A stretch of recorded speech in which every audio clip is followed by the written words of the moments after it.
여러분, 삼손의 이미지는 여러분 마음속에 이미 많이 들어와 있죠. 삼손 그러면 아주 괴력을 지닌 좀 이런 굉장히 거대한 어떤 한 남성이 눈에 들어오고, 뭐 예전에 나온 영화입니다만은 삼손과 데릴라라고 이렇게 번역이 돼서 나왔던 영화를 여러분이 기억하실지 모르겠는데, 사자를 맨손으로 찢어 죽이고 나귀의 턱뼈를 가지고 수천 명의 블레셋 사람들을 물리치고, 또 그러다가도 이 들릴라라고 이렇게 이름이 여기 오늘 본문에 나와 있는 이 여인의 무릎을 베고 자고 있을 때 그의 머리털이 이렇게 밀려지는 이러한 장면들도 여러분이 아마 기억을 하실 것 같습니다. 참 특별한 사람입니다. 이 삼손에 대한 그 스토리를 쭉 듣다 보면 이게 무슨 좀 실화같이 느껴지지가 않고 거의 신화같이 느껴진다는 느낌을 받을 수도 있는데, 뭐 그것이 역사성이나 사실성에 대한 문제라기보다는 이제 실제로 삼손에 대한 이 스토리를 그런 식으로 지금 풀어가고 있다. 굉장히 재밌는, 그러면서도 좀 비극적인 하나의 스토리 라인이고 그 내용이라는 것을 볼 수 있는데, 저는 오늘 이 삼손에 대해서 좀 이런 설명을 하면 좋겠다라는 그런 좀 생각이 들었어요. 삼손을 어떻게 표현하면 좋을까? 저는 굉장히 그 삼손의 그 마음 속에 있는 이런 그 이중적인 그런 어떤 자아에 대한 갈등, 이게 굉장히 좀 보인다라는 그런 생각을 하게 됐습니다. 왜냐하면 오늘 본문에 보면 삼손이 들릴라한테 이제 자기의 진심을 말했다라는 얘기가 나옵니다. 진심이라는 단어가 저는 굉장히 좀 특별하게 보였어요. 찾아보니까 이 진심이라는 단어는 말 그대로 뭐 사실이라든지 뭐 솔직한 생각이라든지 이런 뜻이 아니라 자기의 마음입니다. heart죠, heart. 영어 성경에는 자기의 heart를 줬다, 이제 이렇게 표현이 되어 있는데, 결국은 그의 진심, 그의 마음의 가장 깊은 곳에 있는 자아의식이라고 말할 수 있을 것 같아요. 그의 진심, 그의 진짜 속에 믿고 있었던 것은 뭔가라고 했을 때 그는 이렇게 얘기합니다. 나는 하나님의 나실인이다, 이렇게 얘기를 하는 거예요. 이게 진심이라는 거죠. 다시 말해서 삼손의 마음속 깊은 곳에 비록 그의 삶 자체가 좀 이상하게 보였다 할지라도 정말 태어나기 전부터 그에게 주었던 운명적인 이 정체, 하나님의 나실인으로 구별했다라고 하는 이것이 그에게 마음속에 이 중심에 있었다는 것입니다. 진심입니다, 이게. 그러니까 이거를 의심할 필요는 없겠다는 생각이 들었어요. 삼손의 진심은 이거였구나. 이게 삼손의 속마음이었구나. 여러분, 나실인이라고 하는 것은 이는 사람 인자입니다. 나실이라는 것은 히브리어는 모음보다 자음이 중요하거든요. 그래서 이제 세 개의 자음이 한 단어를 만들었습니다, 여기에. 근데 이제 영어로 그걸 표현하자면 N자, Z자, R자 이렇게 표현하면 됩니다. 나젤입니다. 나젤. 뭐 여기에다가 어떤 식으로 모음을 붙이는가는 의미를 크게 바꾸지는 않습니다. 이 단어가 가지고 있는 뜻이 뭐냐고 했을 때 이것은 많은 사람들 가운데 하나님께 구별되어 세운 특별한 사람이라는 뜻이 있어요. 특별되게 구별된 자. 어떤 성경에는 이것이 왕자, 프린스라고 번역이 되어 있어요. 그러니까 이 특별한 사람입니다. 근데 이제 이 나지엘에 대한 그 어떤 그 법칙이라고 할까요? 이 법에 대해서는 이제 민수기 6장에 이게 나와 있는데, 민수기 6장을 보면 어떤 사람이 나실인인가? 일반적으로 하나님 앞에 서원을 합니다. 내가 일정한 기간 동안 나실인으로 하나님께 내 자신을 구별하여 드리겠습니다. 이렇게 하면 그 기간 동안에 그가 하지 말아야 될 것들이 있습니다. 그리고 그 기간 동안 온 몸을 다하여, 정말 이건 굉장히 육체적으로 보이는 사인을 가지고 하나님께 구별된 자로 살아가는 겁니다, 그 기간 동안에. 그 중에 하나는 포도와 관련된 것을 전혀 먹지 않는 겁니다. 포도주뿐만 아니라 포도도 먹으면 안 되고요. 포도 씨도 먹으면 안 되고요. 그러니까 포도와 관련된 것을 다 피해야 되고요. 그 다음에 독주를 마시면 안 되고요. 그 다음에 죽은 어떤 시체를 가까이 하면 안 되고요. 만약에 가족 중에 내가 나실인으로 서약한 기간 동안에 누가 돌아가시면 그거 안 갈 수가 없잖아요. 그러면 나실인의 서원이 거기서 파괴됩니다. 죽음을 만질 때. 그 다음에 또 하나 중요한 것은 나실인의 쌓이는 그의 머리에 있다 그랬습니다. 그래서 머리카락을 자르면 안 됩니다. 그러니까 자기가 나실인을 1년 동안 하겠다 그러면 1년 동안 머리카락을 자르면 안 됩니다. 그래서 머리를 이렇게 늘리고 살아가는 거죠. 이제 머리를 키웠다가 길렀다가 이제 나실인의 그 서약이 끝나는 날, 이제 이것을 정결 예식이라는 것을 통해서 머리를 깨끗하게 밉니다. 그리고 결국 나실인의 서약이 끝나고 이제 일반인으로 돌아오는 그것이 아주 일반적인 나실인의 그 법이거든요. 근데 삼손은 특별하죠. 왜냐하면 삼손은 본인이 선택해서 서약해서 나실인이 된 것이 아니고 삼손은 하나님이 삼손이 태어나기도 전부터 나실인으로 구별했어요. 그것을 아주 기적적인 방법을 통해서 예언적으로 부모들에게 어나운스를 했어요. 이런 사람은 성경에 많지 않죠. 뭐 좀 비슷하다면 세례 요한 정도? 뭐 좀 더 나가면 우리 예수 그리스도, 우리 주님에 대해서 미리 아나운스가 되지만 이처럼 구약의 삼손 같은 경우는 뭐 찾기가 어렵단 말이죠. 이건 운명이에요. 그리고 평생 그렇게 살아야 돼요. 그러니까 삼손에게 있어서 내가 나실인이다라고 하는 것은 피할 수 없는 운명이었던 거죠. 딴 거는 몰라도 삼손이 과연 뭐 얼마나 이런 나실인의 규례를 지켜서 살았을까? 뭐 예를 들면 죽은 사자의 시체에 가서 꿀을 먹고 하는 걸 보면 좀 뭔가 아닌데 이게 뭔가 좀 제대로 가고 있지는 않은데 적어도 삼손의 머리카락 문제까지는 끝까지 이게 가거든요. 머리를 평생 길렀다고 하면 도대체 어디까지 그게 머리가 늘어졌을까? 이게 좀 이해가 안 되지만 그러나 그럴 수도 있겠구나. 여러분 우리 한국에도 유교 사상 속에 머리카락은 육체의 일부로 보고 부모가 준 육신의 어떤 부분을 훼손하는 것이 불효라고 생각해서였는지 이렇게 상투를 트고 머리를 길게 지니고 살았지 않습니까? 상투를 풀면 머리가 굉장히 길었다 그래요. 뭐 잘 모르겠지만 제가 직접 경험한 건 아니라서. 근데 선교사들의 기록에 의하면 한국에 처음 조선에 왔는데 움막 같은 데서 이렇게 사람들이라고 나오는데 보통 사람들이 자기보다 키들도 작았을 테니까 근데 머리카락을 이렇게 풀고 나오면 이게 땅에까지 이렇게 질질 끌리는 머리카락 나오면 이게 사람인지 뭔지 몰라서 깜짝들 놀랐다는 그런 기사가 있을 정도입니다. 뿐만 아니라 그 힌두 종파 중에도 시크라고 하는 종파는 머리를 기르죠. 그래서 터반을 쓰고 그 안에 머리를 길게 합니다. 이슬람권에도 머리를 기르는 그런 터반을 쓰고 다니는 사람들이 또 있잖아요. 그래서 이 머리에 어떤 사인이 있다는 것은 그렇게 이상한 것 같지는 않습니다. 오늘도 이렇게 이해할 수 있는 범위인데 어쨌든 삼손에게 이거 괴로움이었을 겁니다. 그런 머리를 지고 평생 살아간다는 것은. 그러니까 절대로 삼손이라는 사람은 자기가 나실인이라고 하는 진심을 쉽게 망각하고 없었던 일처럼 생각하고 살 수는 없었던 존재인 것이 분명하고 마지막에 오늘 본문에 보면 그게 그의 진심이었다라고 이제 기록이 돼 있는 거죠. 반면에 삼손의 삶을 보면 이제 그렇지 않아요. 굉장히 충동적이고 굉장히 아주 베이직한 인간의 욕구대로 살아가는 인간 같아. 배고프다, 목마르다 뭐 이런 얘기 나오고 막 목마르다고 하나님 앞에 막 부르짖는 장면도 나오고 또 대부분 삼손의 라이프의 중요한 포인트는 이 사랑하지 말아야 될 여인들을 사랑하는 장면들로 등장을 하는 거죠. 14장에도 딥나의 여인을 사랑하게 돼서 결혼하지만 아주 비극으로 끝나고 16장으로 넘어가면 또 블레셋에 내려가서 기생을 만나는 그런 장면도 나오고 마지막에 들릴라라고 하는 이 여인을 만납니다.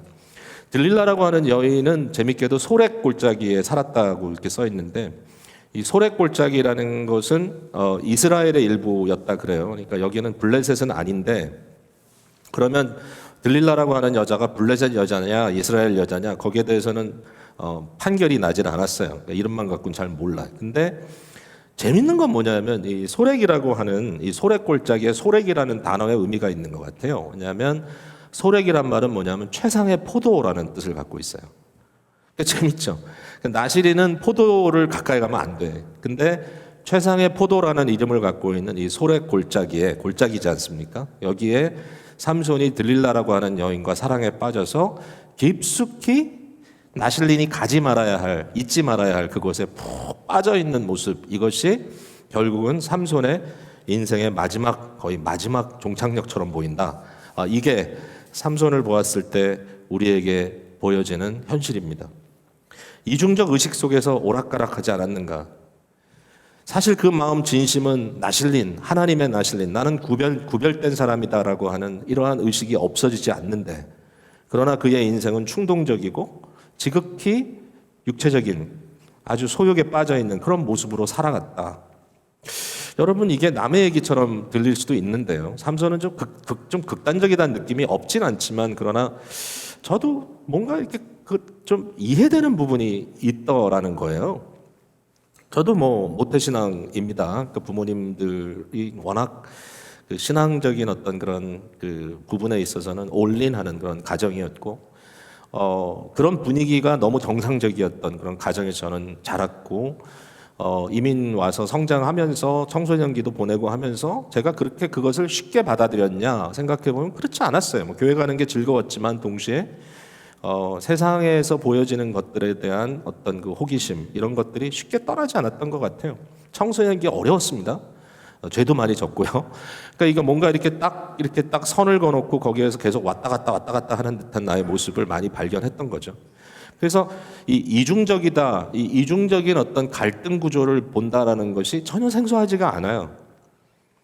심지어는 나이가 들어서 지금도 그래요. 목회자로 산다는 게 뭔가 어떤 티피컬한 목회자의 어떤 그 구별된 모습이 그려져 있을지도 모르겠는데, 여러분이 저를 보면 그렇게 좀 안 보이죠. 뭔가 좀 자유분방해 보이지 않습니까? 제 혼자 생각인가요? 어쨌든 좀 뭔가 거기서도 제가 갖고 있는 좀 이런 갈등 구조가 있다. 이게 나는 좀 싫은데, 나 이렇게 하고 싶지 않은데 어떻게 해야 되나? 뭐 이런 고민들이 있고, 뭔가 이렇게 자유롭고 싶고, 그런 어떤 이런 갈등 구조 속에 들어가 있다라는 거죠. 저 얘기입니다. 여러분 어떠세요? 여러분 어떠신가요? 여러분 중에는 소위 말하는 이제 목회자의 가정에서 태어나서 그 어린 시절부터 좀 이런 주입을 받고 자랐던 분들 계십니다. 우리 교육자들 중에도 목회 자녀분들이 계신데요. 뭔가 이렇게 좀 그런 분들 보면 좀 불쌍하고 이렇게 억눌려 보이지 않습니까? 뭔지 몰라도 이렇게 세상을 좀 확 뛰쳐나가 보고 싶은데 못한 경험들. 그러면서도 또 제대로 사는 것도 아니고 좀 뛰쳐나가면서도 아닌 것 같고, 그래가지고 평생 동안 평생 마음에 뭔가 이렇게 짐을 안고 살아가는 것 같은 사람들이 있어요. 또 부모님들이 주책같이 또 어린아이를 놓고 막 서원하고 그러잖아요. 얘는 주의 종으로 바치겠습니다. 근데 부모님 끝내 그러시는 거예요. 너는 내가 주의 종으로 바친 아들이야. 너는 주의 종으로 바친 딸이야. 그 얘기를 듣고 자랐는데 자기는 전혀 아니거든요. 그러면 아니면 아닌 대로 살면 되는데, 그 어렸을 때 들었던 그 말들이 마음속에 부담이 돼가지고 평생 죄책감을 안고 살아가는 사람도 있어요. 제가 보면. 여러분 어떻습니까? 뭐 그런 케이스가 아니더라도 나는 분명히 하나님의 자녀요, 신앙인인데 과연 내가 지금 제대로 살고 있나? 나의 삶의 자리에서 내가 지금 제대로 서 있나? 이런 고민을 하는 것이 우리들에게 생소하지 않다라는 거죠. 삼손의 진심을 우리가 이해해 준다면, 그가 가지고 있었던 그의 진심이 나는 하나님의 선택받은 자입니다. 나는 하나님의 구별된 아들입니다. 나는 나실인입니다라고 이렇게 진심을 고백할 수 있었던 것을 보면 아마도 삼손에게 이러한 갈등 구조가 있었고, 이 안에서 삼손은 많은 고민 속에 살아가고 있지 않았겠는가, 그렇게 또 죽지 않았겠는가, 이런 생각을 해보는 거죠. 자, 이런 삼손의 현실 속에서 과연 그럼 삼손의 인생을 통해서 우리가 배울 수 있는 게 뭔가, 우리가 이런 삶 속에 우리도 있다면 우리가 뭘 좀 여기서 얻을 수 있을까? 저는 한 3가지 생각이 들었는데요. 한번 빨리빨리 가보겠습니다. 첫 번째는 뭐냐면, 우리의 신앙적 정체성을 양육해 줄 수 있는 공동체가 반드시 필요하다라는 생각이 굉장히 강하게 들어왔어요. 요새 그 얘기를 제가 좀 많이 하는 편인데 아직 답을 좀 이렇게 확 드리지 못하는 것 같아 좀 안타깝기도 합니다. 근데 삼손의 이야기를 보면 이게 되게 재밌습니다. 여러분, 삼손이 그의 의지적으로 움직이기 시작한 시간이 14장 1절부터 나오는데, 13장까지는 자기 의지가 아니에요. 그냥 태어나기 전에 이야기고, 태어났을 때 일정한 시기까지 성장을 하고 성령이 그를 움직이기 시작했다, 이런 얘기가 나오는데, 14장으로 넘어가면서 스스로 선택합니다. 뭘 선택합니까? 14장 1절에 보면 삼손이 딥나에 내려가서 거기서 블레셋 사람의 딸들 중에 한 여자를 봤다라는 거예요. 그 여자를 좋아하게 됐어요. 그리고 부모에게 와서 하는 말이, 내가 이 여자를 보았는데 이 여자로 내 아내를 삼게 해달라. 그랬더니 14장 3절에 여러분 그렇게 써 있죠? 그의 부모가 그에게 이르되 내 형제들의 딸들 중에서나 내 백성 중에서 어찌 여자가 없어서 네가 할례 받지 아니한 블레셋 사람에게 가서 아내를 맞으려 하느냐. 삼손이 그의 아버지에게 이르되 내가 그 여자를 좋아하오니 나를 위하여 그 여자를 데려오소서. 그 여자에게 갔어요. 그러니까 여기에 이제 이 삼손의 인생에 스스로 자의적으로 움직이기 시작한 첫 번째 스텝이 뭐냐면은 자기의 경건한 가정과 자기의 신앙 공동체를 떠나는 거예요. 자기 민족 이스라엘을 떠나는 거예요. 결국 블레셋으로 들어가는 거예요. 다 포기해요. 자기의 나시린으로서의 정체성 이것을 가져야 하는데 그것을 다 내려놓고 공동체를 떠나서 방황하기 시작하는 거죠. 이때부터. 근데 이게 저는 굉장히 의도적인 일종의 그 내레이션이 있다고 생각하는 게 마지막 삼손의 인생을 말하는 16장 끝에 가보세요. 자, 삼손이 죽었어요. 31절을 보세요. 16장 끝에. 이런 말이 모든 사사에 대해서 나와 있지 않아요. 근데 여기 보면 그의 형제와 아버지의 온 집이 다 내려가서 공동체입니다. 삼손의 원래 공동체죠. 경건한 신앙 공동체, 자기의 가족이죠. 그의 시체를 가지고 올라가서 소라와 에스다올 사이, 이것은 삼손이 어렸을 때 자랐던 장소입니다. 13장 끝에 나오는 얘기죠. 똑같습니다. 그의 아버지 마노아의 장지에 장사했다. 그러니까 평생을 밖으로 겉돌았던 삼손의 마지막, 이게 일종의 리뎀션이죠. 이것이 하나의 구원이라고 한다면 그가 마지막 거룩한 경건한 가정의 공동체로 돌아가는, 시체로 돌아가지만 돌아가는 장면과 함께 또 무슨 얘기가 나옵니까? 삼손이 이스라엘의 사사로 20년 동안 지냈다는 마지막 한마디를 던져주는 거예요. 이게 굉장히 은혜로운 말이에요. 이게 그러니까 삼손이 이처럼 인생을 아주 잘못 살았지만 그러나 마지막에 그를 이렇게 포장해 주네요. 이스라엘 공동체의 사사로 20년 동안 그가 살았다. 무슨 사사답게 산 게 뭐가 있어요? 군대를 일으켜봤나요? 그냥 혼자 싸웠어요.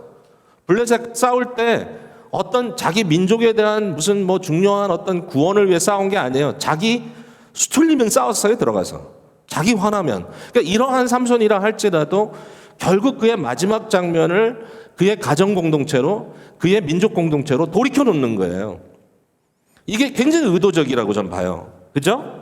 전 뭐 이거 딴 데서 보고 얘기하는 거 아니야. 진짜 읽다 보니까 보이는 거예요. 이렇게 의도적인 게 왜 그러냐라고 했을 때 삼손의 이야기를 쓰고 있는 사사기의 이 저자는 삼손이 문제가 있었다. 그 문제가 뭐냐? 자기의 정체성을 지켜주고 그 정체성을 발휘할 수 있는 공동체로부터 이탈되어 살았다. 이 문제를 고발하는 거예요, 사실은. 그러니까 저와 여러분에게 너무 중요하다는 거예요. 삼손은 홀로 싸웠어요. 홀로 불행한 결과를 맞았고 홀로 장렬하게 죽었어요. 그런데 이 삼손의 삶을 통하여 우리에게 보여주는 것은 이렇게 살면 안 된다는 거예요. 우리는 공동체가 필요하다는 거예요. 우리의 신앙을 지켜줄 수 있는 공동체가 필요하다. 제가요, 점점 더 이게 절실해져요.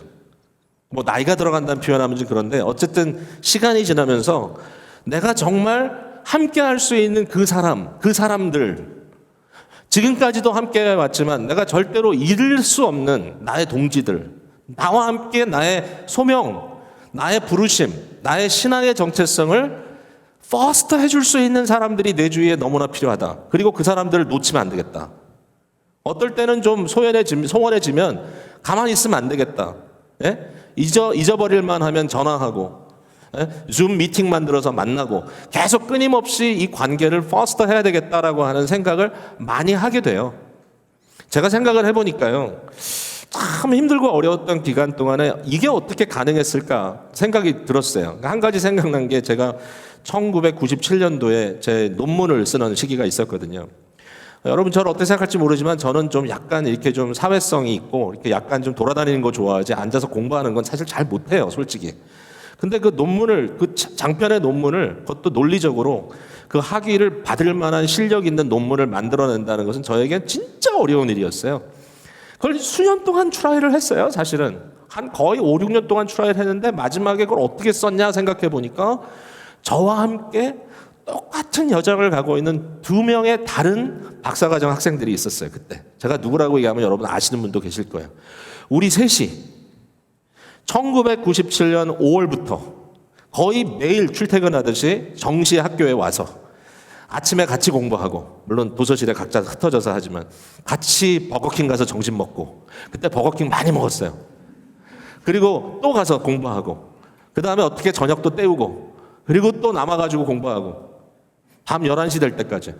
그렇게 4개월, 5개월 쉬지 않고 쭉 논문을 써나갔었고요. 실제로 어떨 때는 도서실에 앉아있으면 제 머리에서 이렇게 하얀 스팀이 올라오는 게 보일 정도로 치열한 날들이 있었어요. 근데 절대로 혼자 못했어요. 셋이 같이 졸업했어요. 계속 견주면서 얼만큼 썼어? 어떻게 했어? 생각해보니까 그게 너무 소중했더라고요. 사실 그래서 연락을 지금 드려야 되겠어요. 당신들이 아니었으면 나는 못 끝냈을 것이다. 아마 그분들도 그럴 거예요, 저한테. 너도 있었기 때문에 우리가 끝낼 수 있었다. 여러분, 제가 요새 코넬리어스 벤틸이라고 하는 웨스트민스터의 설립 그 패컬티 중에 한 분, 그 교수 중에 한 분에 대한 기사를 좀 읽고 있어요.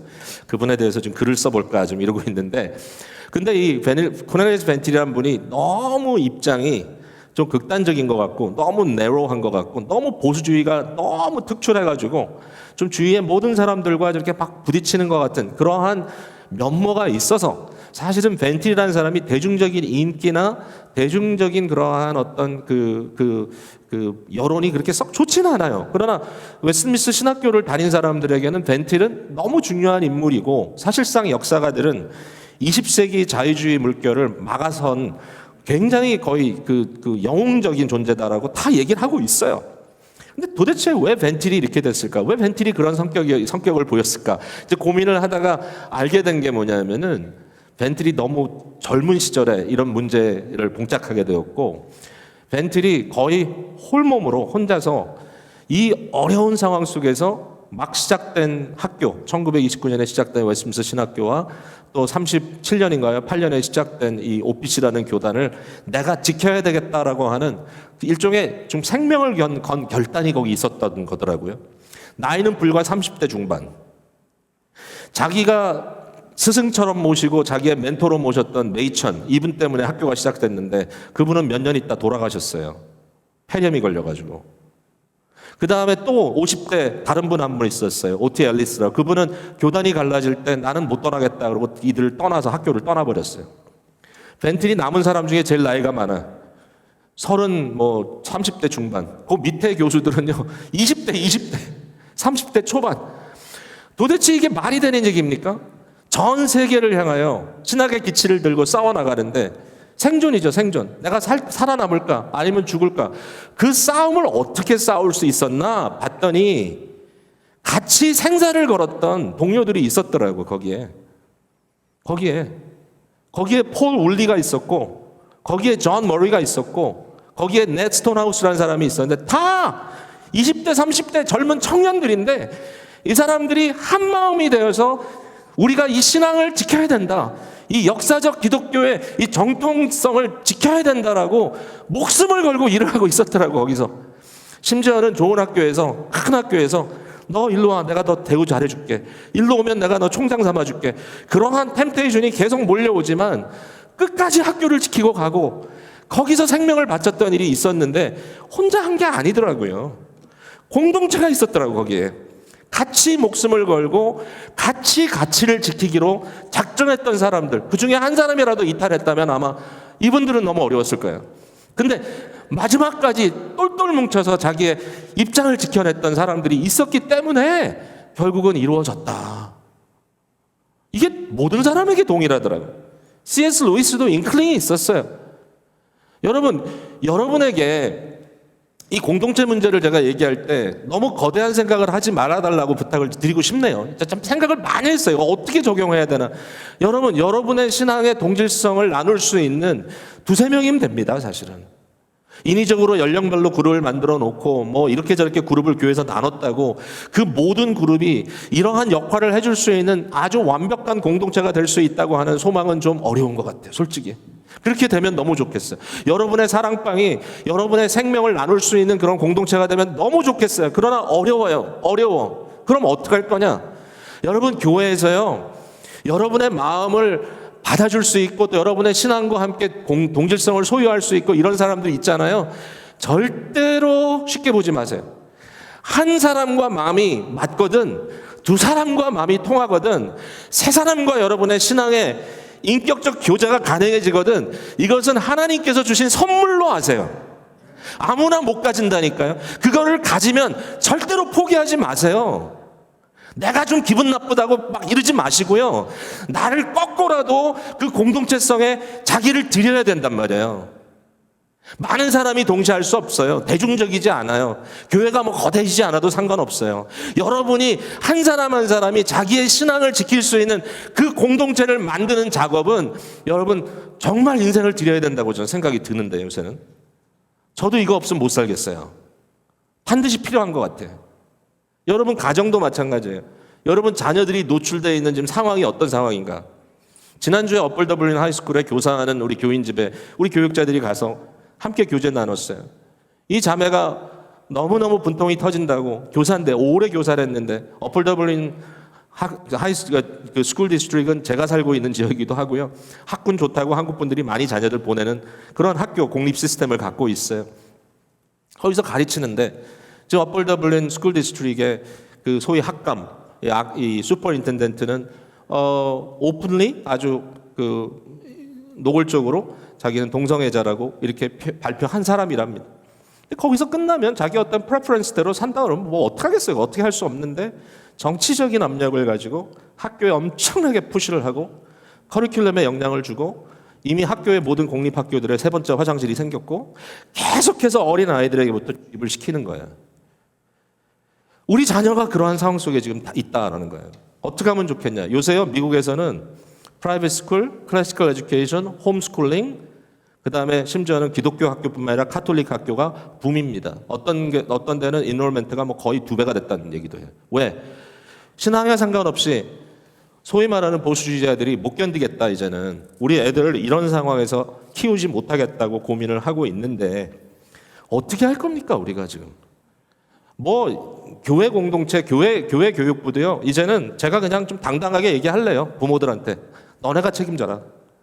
뭐 해주는 게 어디 있어요. 이제는 부모가 목숨을 걸고 교육할 시간에 좀 제대로 데리고 오고, 자꾸 시간 늦게 오지 말고 거기 들여져 있는 시간에 대해서 최선을 다해보고, 우리가 교회 공동체, 가정 공동체를 통해서 얘네들에게 자기의 신앙적 정체성을 지킬 수 있는 공동체를 최대한으로 만들어 보고, 우리 나름대로 최선을 다해보고 좀 말해보자.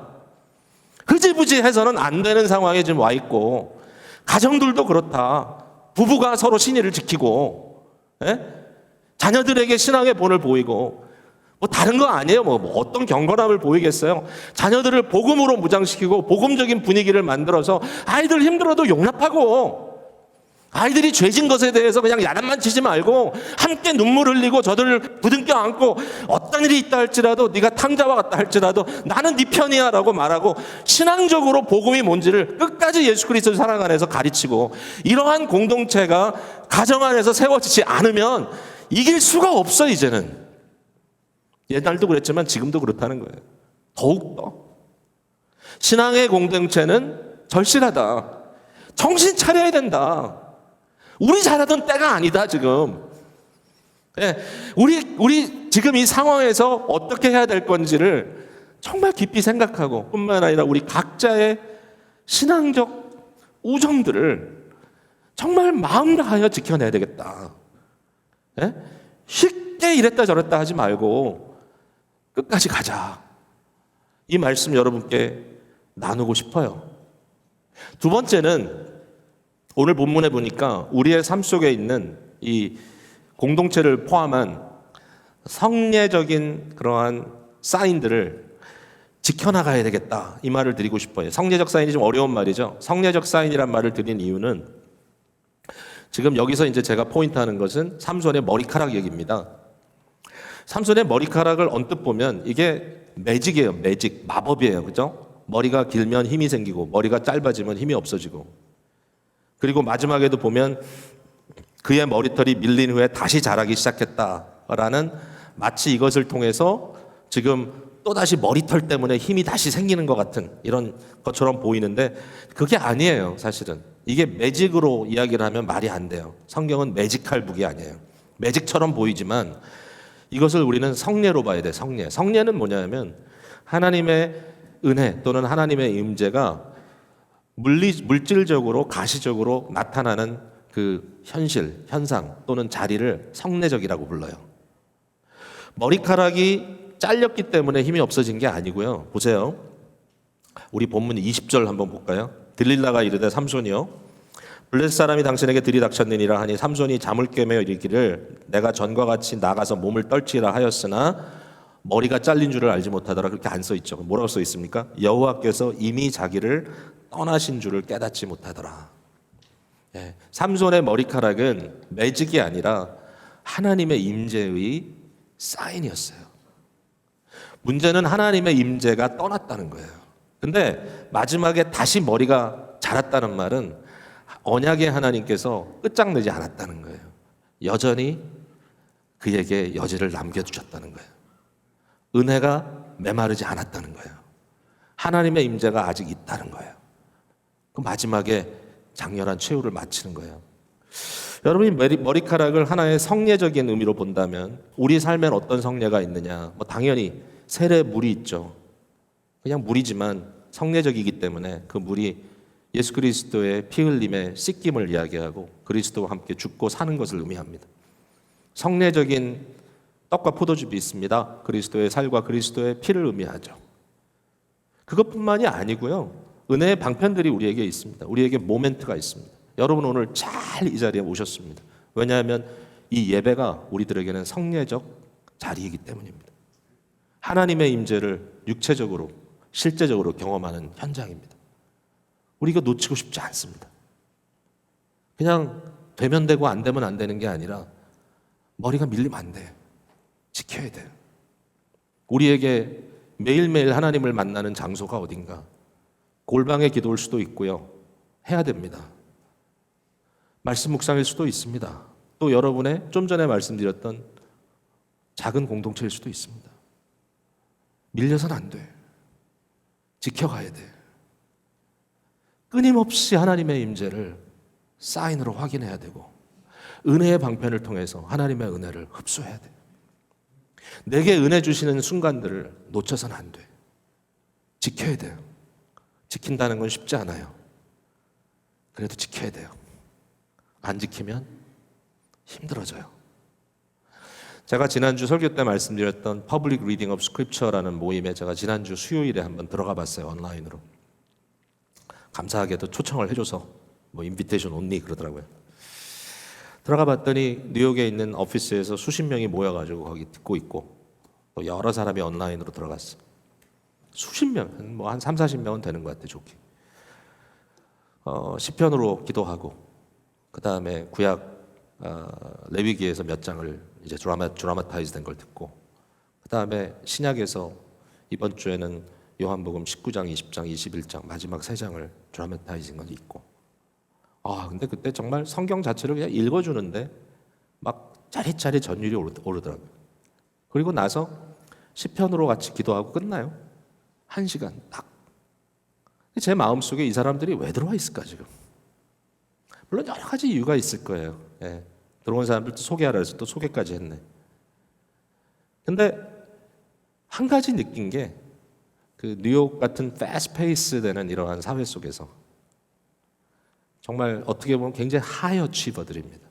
인생을 굉장히 빠른 속도로 살아가고 있는 사람들에게 적어도 어떤 사람들에게 단지는 모르겠지만 이 PNR이라고 하는 모임이 성례적인 의미를 가질 수도 있겠구나. 그래서 지켜야 되겠구나 라는 생각을 갖게 됐어요. 우리에게 이런 성례적인 시간이 필요하다는 것 어떻게 해서든지 예수 그리스도를 생각나게 하고 그를 바라보게 하고 그를 경험하게 하는 성례적 이 모멘트들을 소중히 간직하고 지켜내야 된다. 여러분 모두에게 격려를 드립니다. 마지막 포인트가 제일 중요한데 시간은 다 지나갔네요. 근데 이건 정말 말씀을 안 드릴 수는 없습니다. 왜냐하면 여기에 사실은 중요한 키가 있기 때문에. 우리는 갈등 구조 속에 연약한 존재이지만 과연 우리가 언제 믿음의 역사를 경험하느냐? 이 질문, 언제 믿음의 역사를 경험하느냐? 삼손의 라이프를 보니까 믿음의 역설적인 본질을 발견하게 되는 거죠. 여러분, 삼손의 믿음이 언제 나타났습니까? 아니, 삼손의 믿음이 있었습니까? 근데 이거는 히브리서를 봐야 돼요. 제가 지난번에도 입다 얘기하면서 히브리서 봤잖아요. 여러분, 히브리서를 찾으면 좋겠는데 한번 노력해 보세요. 11장이에요. 자, 히브리서 11장은 366페이지에 있어요. 32절부터 볼게요. 내가 무슨 말을 더하리요? 기드온, 바락, 삼손, 입다, 다윗 및 사무엘과 선지자들 이를 말하려면 내게 시간이 부족하리로다. 33절부터 그들은 믿음으로 그랬어요. 그들은 믿음으로. 믿음으로 뭘 했냐? 나라들을 이기기도 하며 의를 행하기도 하며 약속을 받기도 하며 사자들의 입을 막기도 하며, 그러니까 하나하나 아이템을 보면 이게 누구 얘기구나 조금 이제 이해가 되잖아요. 불의 세력을 멸하기도 하며 칼날을 피하기도 하며 연약한 가운데서 강하게 되기도 하며 전쟁에 용감하게 되어 이방 사람의 지인을 물리치기도 하며, 여기 전쟁에 용감하게 되어 이방의 지인을 물리친 것은 저는 입다에게 적용된다고 생각을 했고요. 그러면 삼손의 믿음은 어디서 보이느냐라고 했을 때 저는 분명하게 연약한 가운데서 강하게 되기도 하며 라고 말하고 싶다는 거죠. 삼손의 믿음이 언젠가 눈알 뽑히고 큰 맷돌을 돌리고 있는 그 순간에 온몸은 사슬로 묶여 있고 블레셋의 수많은 사람들을 그를 놀리면서 쳐다보고 있는 그 순간에 삼손이 하나님 앞에 부르짖습니다. 마지막 한 번만 나를 도와주십시오. 근데 우리가 읽진 않았지만 사사기 16장 마지막 장면에 나오는 중요한 말이 있어요. 30절 끝에 보면 삼손이 죽을 때 죽인 자가 살아있을 때 죽인 자들보다 더욱 많았더라라는 거예요. 히브리 기자는 이걸 포인트한 거예요. 삼손이 그렇게 강한 자로서 평생 싸우고 20년을 투쟁을 했는데 그 20년 동안 내내 싸워서 투쟁했던 결과보다 연약한 가운데 하나님께 부르짖었을 때 나타난 믿음의 역사가 더 위대했다라는 거예요. 약할 때. 이게 그리스도인의 역설이다. 우리는 이중적인 그러한 갈등 속에서 힘들어요. 나는 강하고 싶은데 약해. 나는 막 담대하고 싶은데 굉장히 막 두려움이 있어요. 나는 사람들 앞에 대단하고 싶은데 사실은 안 그래. 사도 바울이 고린도 교회 그 교인들과의 관계 속에서 자기의 고민이 있어요. 고린도 후서 10장에 보면 이런 얘기가 나와요. 교인들이 그렇게 얘기한다는 거예요. 그의 편지에는 무게가 있고 힘이 있으나 그의 몸으로 대할 때는 약하고 그 말도 시원치가 않다. 세상에 이런 말을 들었으니 얼마나 자존심이 깎이겠냐면, 편지로 들었을 때는 무게감이 있는데 실제로 만나보니까 별 볼 일 없다. 볼모도 없고 그의 말도 별 볼 일 없다. 정확하게 뭔지는 모르겠지만 바울 사도가 고린도 후서 12장에 이 문제를 다루잖아요. 자기 몸에 육체의 가시가 있다 실제로. 이것을 사탄의 사자라고 언급해요. Messenger of Satan. 사탄이 이것을 통해서 나를 괴롭게 하고, 사탄이 이것을 통해서 나를 약하게 하고, 사탄이 이것을 통해서 나를 의심하게 하고, 사탄이 이것 때문에 나를 궁핍하게 하고 비참하게 만들고 부끄럽게 하고, 사람들 앞에 섰는데 역시 바울이구나. 설교를 했는데 역시 명설교가구나. 리드를 했는데 모든 사람들이 두말할 것 없이 그냥 탁 일어나가지고 막 환호를 하면서 따라오고, 그렇게 되면 얼마나 좋을까. 바울이 앞에 섰는데 사람들 얼굴이 다 시들시들해지고 설교를 하는데 졸고 있고, 별 볼 일 없다 당신. 그래가지고 무슨 사도라고 말할 수 있겠느냐라고 하는 그 이유, 그게 뭘까 도대체. 바울의 얼굴에 뭐가 묻어 있었나? 뭐가 혹이 있었나? 바울의 도대체 몸이 뭐였나? 어떤 사람 꼽추였다 그러기도 하고, 바울의 뭔가 말이죠. 그는 말을 더듬었나?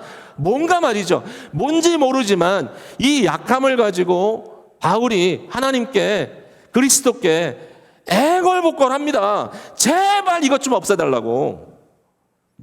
이것 좀 없애주세요. 예? 더 멋지게 주의 일을 하겠습니다. 하나님, 나 이거 하게 해주시면 더 이것 가지고 멋들어지게 주를 섬기겠습니다. 근데 하나님께서 뭐라고 답하시죠? 안 가져가겠다는 거예요. 치우지 않겠다는 거예요. 이런 말씀을 하십니다. 이는 내 능력이 약한 데서 온전하여짐이라. 이거는요, 모든 사람이 이해할 수 있는 말은 아니라고 생각해요. 왜냐하면 우린 이 말을 해도 사실 이거 받아들이기가 어려워요. 저도 약해지고 싶지 않아요. 저 강하고 싶어요. 근데 사도 바울의 믿음은 그 순간에 하나님의 이 말씀을 받고 믿음으로 그 그릇에 담고 나서 뭐라고 얘기하냐면은 이렇게 그대로 반복합니다. 내가 약할 때 곧 나는 강하다. 이게 사도 바울의 믿음의 고백인데요. 이건 자기 고백 아니죠. 하나님의 말씀을 그대로 수용하는 거잖아요. 이거 할 수 있나요, 우리가?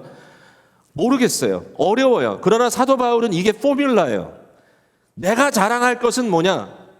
예수 그리스도의 십자가에 못 박히신 밖에 없다. 내가 가진 믿음은 십자가에 못 박히신 그리스도다. Christ crucified. 너무 힘들어요. 저도 이해가 안 돼요. 세상이 알아주지 않고 많은 경우에 이것은 우리에게 약점처럼 사람들에게 잡히는 것이기 때문에 어려워요. 파악이 잘 안 되지만 그럼에도 불구하고 삼손의 최후가 역설적으로 우리에게 설교를 하고 있다면 어쨌든 우리의 믿음의 역설적 그 위치는, 그 자리는 나의 강함이나 나의 높아짐이나 나의 실력 발휘나 나의 진가가 드러남이나 나의 영광을 받음이나 내가 모든 사람 위에 존귀함을 받는 데 초점이 있는 것이 아니라 오직 유일하게 하나님을 바라보며 믿음의 주에 온전케 하시는 그리스도를 바라보며 십자가의 사랑과 능력을 신뢰하면서 우리의 믿음은 진가가 드러난다. 그것밖에 없다. 여러분, 그러니까 어려운 겁니다. 믿음은 컨피던스가 아닙니다. 자신감이 아닙니다. 믿음은 신뢰하는 것입니다. 그러나 오늘은 컨피던스를 강조하고 컨피던스를 믿음이라고 이야기합니다. 믿음은 컨피던스가 아니라 트러스트다. 그런데 이게 쉽지 않습니다. 그래서 이러한 은혜를 우리에게 주는 은혜의 방편을 절대로 밀려서는 안 되고 이러한 가치관들을 함께 수용해 줄 수 있는 믿음 공동체를 절대로 놓쳐서는 안 됩니다. 여러분의 공동체를 자기 자랑에 쓰시면 거꾸로 가는 겁니다. 자기의 연약함도 함께 수용하며 눈물로 기도해 줄 수 있는 공동체가 있다면 생명을 걸고 그것을 지키십시오. 안 그러면 믿음을 지켜낼 수가 없습니다. 기쁨의 교회가 그런 가치관을 가지고 공동체로 나갈 수 있기 때문에 행복합니다. 지켜나가야 합니다. 힘들더라도. 함께 이 일을 감당할 수 있는 믿음의 아름다운 성도님들 되시기를 주님의 이름으로 축복을 드리겠습니다. 기도합니다.